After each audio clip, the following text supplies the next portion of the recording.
Hello everyone, welcome back to TGR, that's Gaming Robo. Guys, in this video we took control of 7 Premier League teams and we're using 7 totally different tactics and formations to see which tactic and formation would actually work best on Championship Manager 0102. Let's hit that intro and start that video.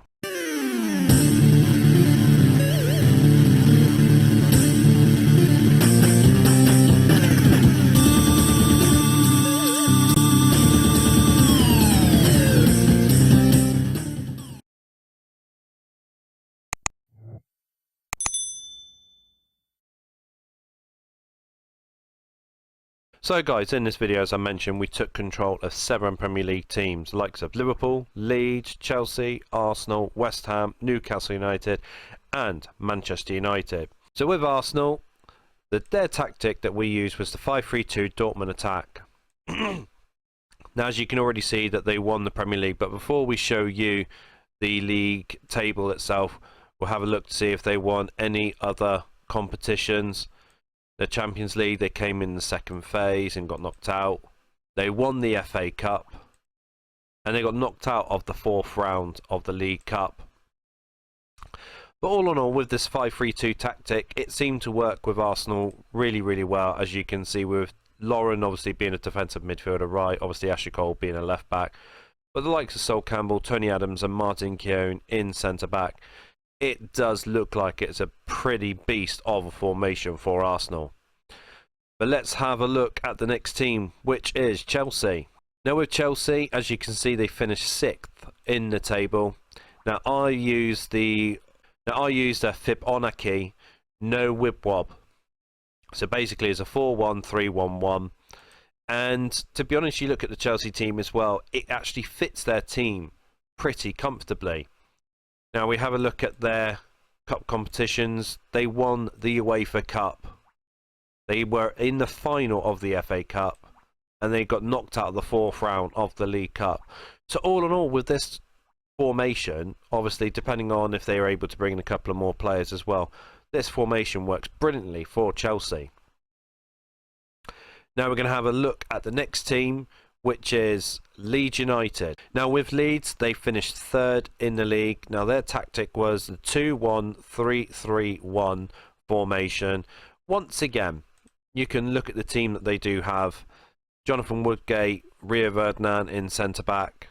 Then you've got the likes of David Batty, Jason Wilcox and Lee Bowyer. So once again, all formations of these teams so far have worked well within the club's players that they do have. Now looking at the competitions, the UEFA Cup, they got knocked out in the 3rd round. FA Cup, they got knocked out in the quarter-final. And in the League Cup, they got to the semi-final. So as I said, Leeds did come 3rd. We'll have a look at the next team, which is Liverpool. Now Liverpool came 5th in the league. Their formation was a 3-1-3-3 attack. To be honest, it's a little bit out there because obviously Steven Gerrard's been a defensive midfielder.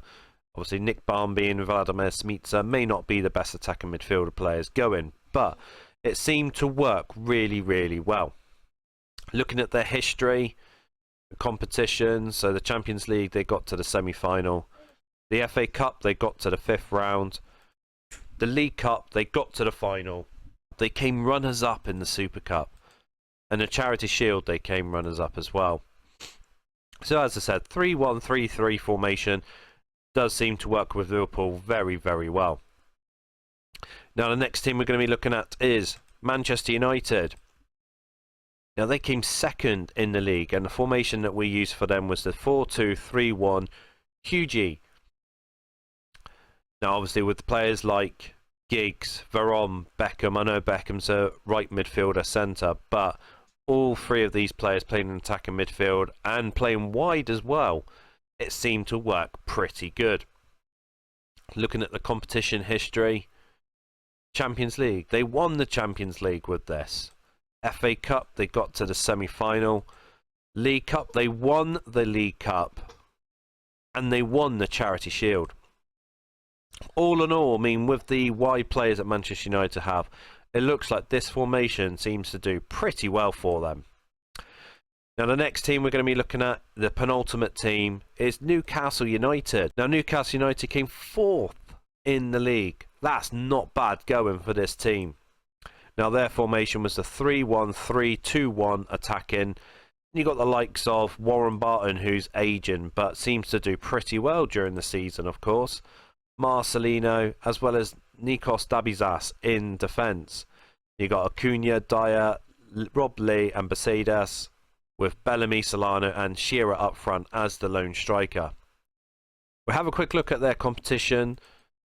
Now FA Cup, they got to the quarter-final. League Cup, they got to the 3rd round. And the Intertoto Cup, they got knocked out of the 3rd round. But 4th, finishing 4th in the Premier League with Newcastle United, with this bunch of players, I think that's probably the best thing that's actually happened amongst this 6 teams so far that we've looked at, and this tactic as well.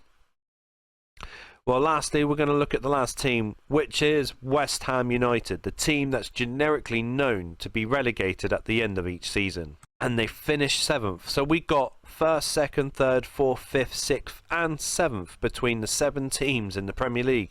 That's pretty good going. Now their tactic is the 2-1-3-4 tactic.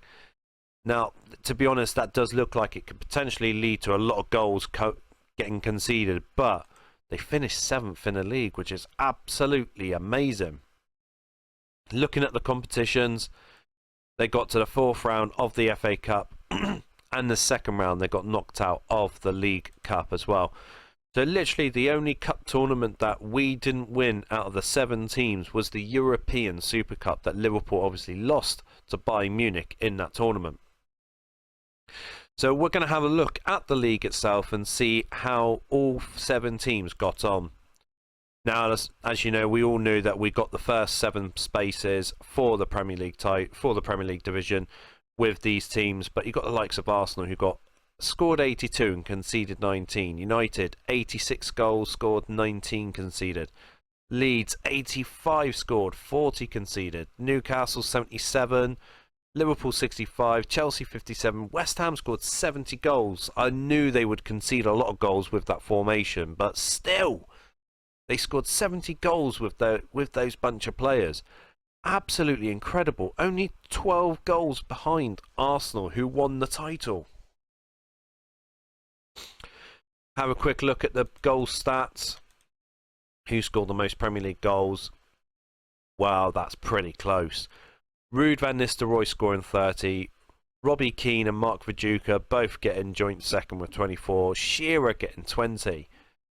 The closest person after that, there's Juan Pablo Angel and Sergei Rebrov and Giggs, all getting 16 goals respectively. How many penalties? Rio Ferdinand scored 4 penalties. That's absolutely stupid. Lee Bowyer, joint top with Damien Duff with the most assists with 13.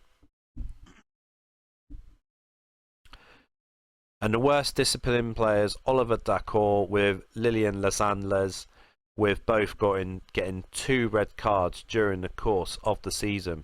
Now guys, these 7 tactics that we've had a look at, you can get all 7 of these tactics by going onto the Championship Manager 0102 forum, and with that you can go onto the downloads then tactics, and then you're able to download the tactics packs. I'll tell you what guys, it's really, really good tactics that you can find on that forum. And obviously it works, and without even playing the season, of course, and I've just literally simulated the whole season with these 7 teams. It shows you that these tactics do work with these players. Obviously, probably the best thing to do is matching the players that you do have with the right tactics, and it seems to work fantastically. Now guys, if you have liked this video, please make sure that you do smash like on the video, subscribe to the channel, hit that notification bell, and hit join and be part of the TGR, that's Gaming Robo Members Club. Well guys, that's all we've got time for today. I hope you've enjoyed this video, and I look forward to seeing each and every one of you at the next video that we have here at TGR, that's Gaming Robo.